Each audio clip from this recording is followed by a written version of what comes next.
अस्सलाम वालेकुम दोस्तों। क्या हाल है आप सबका। उम्मीद करते हैं जी खैरियत से होंगे, फर्स्ट क्लास होंगे, मज़ों में होंगे।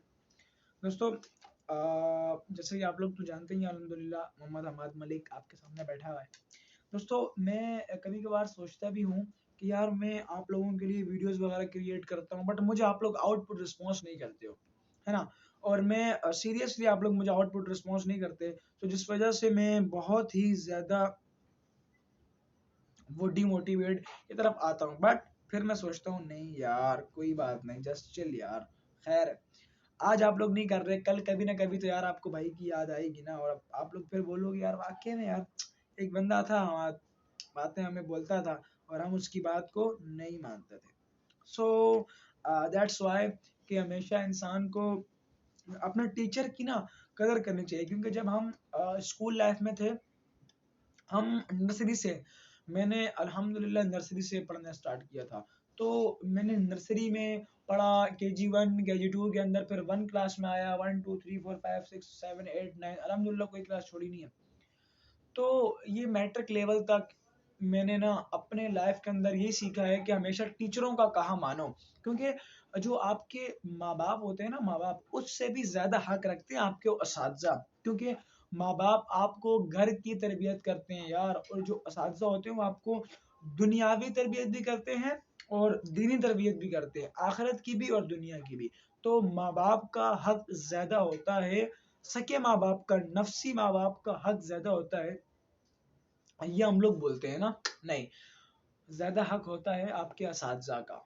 बेशक वो आपके असातिज़ा टीचर लड़की है, फीमेल है या मेल है, इट्स नॉट मैटर, ये बात मैटर नहीं करती है, ये बात कोई वजूद नहीं रखती है। बात ये होती है कि आपका टीचर, अगर आपसे, मैं बोलता हूँ एक महीना बहुत बड़ी बात है, अगर आपसे एक दिन भी बड़ा है ना, और अगर आपको कुछ ना कुछ सिखा रहा है, तो ये बहुत बड़ी बात है, क्योंकि हजरत अली का कौल है कि भाई देखो, जब आपको कोई बंदा कुछ सिखा रहा है ना, चाहे वो मुसलमान है, चाहे वो इसराइली है, चाहे वो गैर मुस्लिमी है, चाहे वो हिंदू मजहब का है, चाहे वो क्रिश्चियन है, कुछ भी है, कुछ भी है, अगर आपको कुछ सिखा रहा है तो आप लोगों ने उसकी कदर करनी है।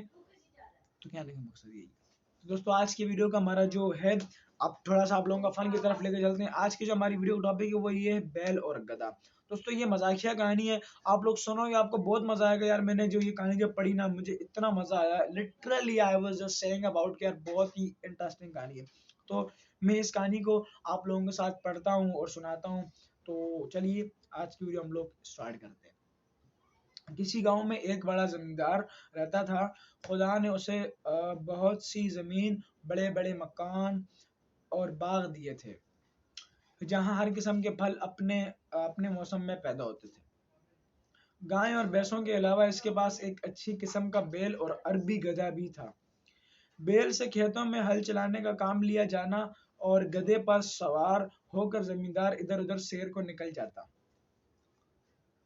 एक बार इसके पास कहीं से घूमता फिरता एक फकीर निकल आया।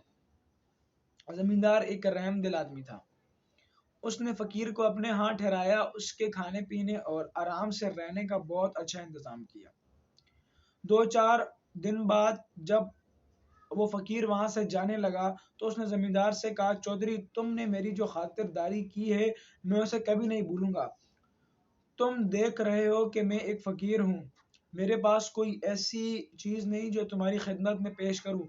हाँ, मैं जानवरों और हैवानों की बोलियां समझ सकता हूँ, तुम चाहो तो ये इल्म मैं तुम्हें सिखा सकता हूँ, लेकिन तुमको मुझसे एक वादा करना होगा कि तुम ये भेद कभी किसी को नहीं बताओगे, और ये भी सुन लो कि अगर तुमने ये बैत किसी से कह दिया तो फिर जिंदा ना रह सकोगे।